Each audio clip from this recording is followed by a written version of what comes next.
That means we are doing something about it. In East Africa, a Ugandan tribal leader accused of leading a secessionist movement in the country's western region has been released on bail after more than 2 months in jail on charges including treason and terrorism. Security forces detained Charles Wesley Mumbere in November after his royal guards clashed with the military and police, who accused them of refusing an order to disarm and surrender. He was subsequently charged with treason, murder, terrorism and other offences alongside dozens of his guards detained in the aftermath of fighting that left more than 60 people dead. Government officials accused Mumbere, a traditional ruler of the Bakozo people in Uganda's Ruwenzori region near the border with the Democratic Republic of Congo, of seeking to create a separate state. Judiciary spokesman Solomon Muyita said as part of bail conditions, Mumbere is barred from traveling to the region and must stay in the capital Kampala and its vicinity. He is also barred from traveling abroad. Meanwhile, Uganda has begun to feel the burden of keeping its doors open to host an ever-growing number of refugees, with figures now over 800,000. Many of the refugees are from neighboring South Sudan, the Democratic Republic of Congo and Somalia. Most of them found homes in the Bidi settlement in northern Uganda. The camp is congested and resources are limited. The Disaster Management Department says it's doing all it can to manage the situation. Most of them found homes in the Bidi settlement in northern Uganda. The settlement has quickly become one of the world's largest refugee settlements, hosting more than 270,000 refugees. In these settlements, the refugees are able to cope up in terms of livelihood, in that they are given parcels of land on which they grow food, and within 3 months' time, if at all the weather is good, they are able to cope with food.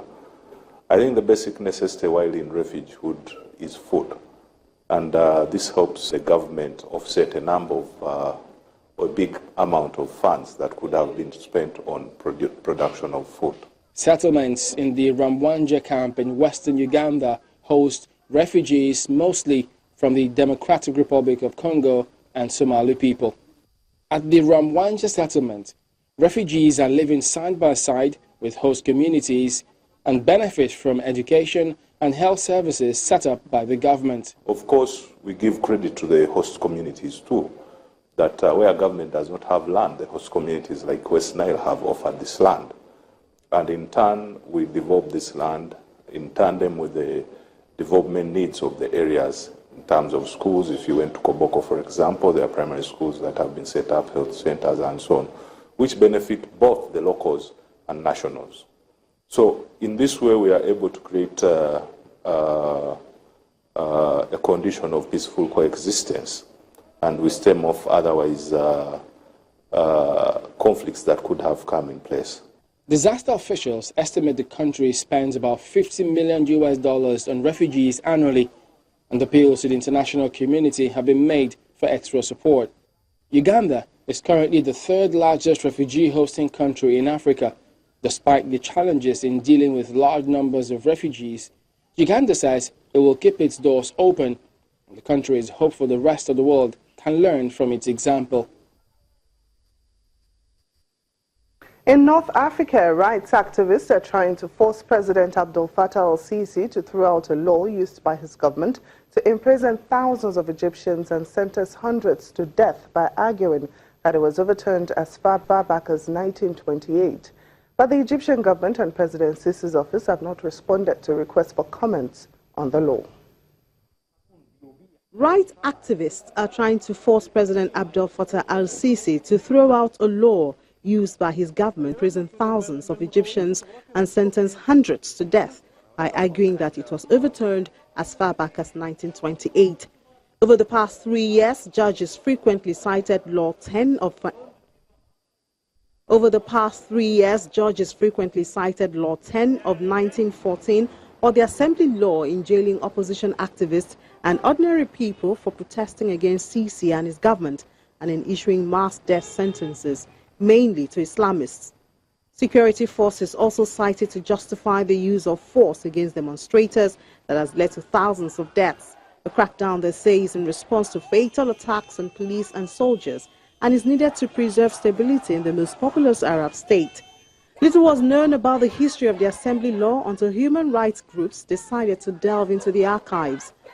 The law, which criminalizes the gathering of 5 or more people and institutes collective punishment, was issued at the behest of British occupation authorities to stop Egyptians protesting against their rule in the lead-up to World War I.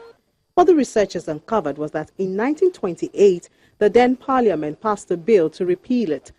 The report says the bill should have passed into the statute book because the monarch at the time, King Ford I, neither signed nor banned it within 30 days. However, the king, who objected to the repeal but knew any veto would be overturned, prevented it being published in the official gazette, leaving its legal status and that of the original Assembly law unclear. Despite this, successive post-colonial and Republican governments continued Assembly law at various stages. President Gamal Abdel Nasser, who overthrew the monarchy, even made it stricter in 1968 following student protests. The researchers argue, however, that the fact that the 1928 repeal bill went unpublished did not detract from its legal status and that therefore the continued use of the Assembly law was and is illegal. Their findings prompted a group of 21 people, including 2 activists, in jail because of the law, as well as lawyers and opposition party leaders, to launch a legal case. The case sets out the argument that the Assembly law was repealed in 1928 and urges CC and the government to throw it out. Many of those sentenced to maximum jail terms and death penalties have been referred by the judge's implementation of a law revoked by Parliament in 1928.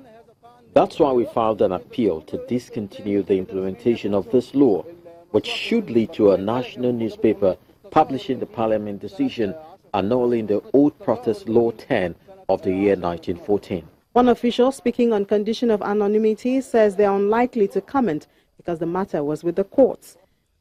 It has prompted debate in Parliament, and the House of Representatives Committee on Legislative and Constitutional Affairs chairman has called on the government to issue a statement clarifying the law's status. To date, there's been no response from the government. Still to come on Network Africa, the United Nations calls for urgent drought relief aid in Somalia. Stay with us for details.